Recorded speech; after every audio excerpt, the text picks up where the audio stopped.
শাওয়াল মাসের 1 তারিখে সমস্ত মুসলমানরা এক জায়গায় জমায়েত হয়ে শুকর আদায়ের উদ্দেশ্যে আল্লাহ তাআলার দরবারে যে 2 রাকাত নামাজ আদায় করে এটাকে বলা হয় ঈদুল ফিতরের নামাজ। এটা মুসলমানদের উপরে ওয়াজিব এবং এতে অতিরিক্ত 6টি তাকবীরের ব্যবহার করা এটাও ওয়াজিব। ঈদুল আজহার তুলনায় ঈদুল ফিতর একটু দেরিতে পড়া সুন্নাত। ঈদের নামাজ মাঠে পড়াই উত্তম, তবে কেউ যদি মহল্লার মসজিদে পড়তে চায় তাহলে মসজিদে পড়াও জায়েজ আছে, কোনো অসুবিধা নাই। যদি কেউ মসজিদে আদায় করতে চায় তাহলে সে মসজিদেও পড়তে পারবে, কোনো অসুবিধা নাই। কোনো ওজরে যদি কেউ পহেলা শাওয়াল ঈদের নামাজ আদায় করতে না পারে, ঈদুল ফিতরের নামাজ যদি কেউ আদায় করতে না পারে তাহলে সে 2 শাওয়াল, দ্বিতীয় শাওয়াল ও ঈদের নামাজ পড়তে পারবে। কিন্তু এই রকমভাবে বিনা ওজরে যদি কেউ করে তাহলে সে আর পড়তে পারবে না, তার ঈদের নামাজ আদায় হবে না। 2 রাকাত ঈদুল ফিতরের নামাজ পড়ার জন্য নিয়ত লাগবে। আমরা অনেক সময় আছে অনেকেই মনে করি আরবিতে মনে হয় নিয়ত করা জরুরি। আসলে আরবিতে নিয়ত করা জরুরি না। নিয়ত বরঞ্চ সাধারণ মানুষের জন্য আরবিতে না করাই ভালো, কারণ অনেক ক্ষেত্রে আরবির উচ্চারণের ক্ষেত্রে ভুল হয়ে যায়, অর্থ পরিবর্তন হয়ে যায়। এতে করে আরবিতে নিয়ত না করাই ভালো, বরঞ্চ বাংলায় নিয়ত করাই ভালো যে ঈদুল ফিতরের 2 রাকাত ওয়াজিব নামাজ অতিরিক্ত 6 তাকবীরের সহিত অতিরিক্ত ওয়াজিব 6 তাকবীরের সহিত এই ইমামের পিছনে কিবলামুখী হয়ে আদায় করতেছে আল্লাহু আকবার। আর নিয়ত হলো আসলে মনের বিষয়। আমি যখন ঈদগাহে আসছি বা মসজিদে আসছি ঈদের দিন, ওই সময় তখনই আমার নিয়ত হয়ে গেছে যে আমি এখন ঈদের নামাজ পড়ার জন্য আসছি এবং 6 তাকবীর আমি যেটা ওয়াজিব 6 তাকবীর দিব, এটা তো নামাজের ভিতরে ইমাম সাহেবও দিবে এবং আমিও দিব। সুতরাং নিয়তটা মনের বিষয়, নিয়ত মুখে বলা জরুরি নয়। নিয়ত, আমি আবার বলছি, নিয়ত মুখে বলা জরুরি নয়, নিয়ত মনে মনে সংকল্প করার নামই হলো নিয়ত।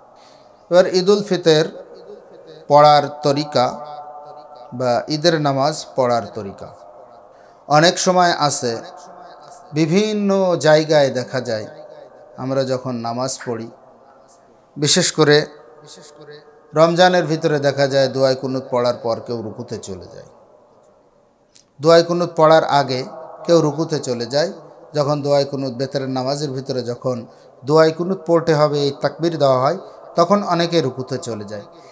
ঈদের নামাজের সময় দেখা যায় অনেক সময় ঈদের নামাজে আল্লাহু আকবার আল্লাহু আকবার এটা বলে হাত ছেড়ে দিতে হয়, কিন্তু অনেক সময় দেখা যায় যে জানাজার নামাজের মতন হাতটাকে ধরে রাখা, হাত উঠায়ও না।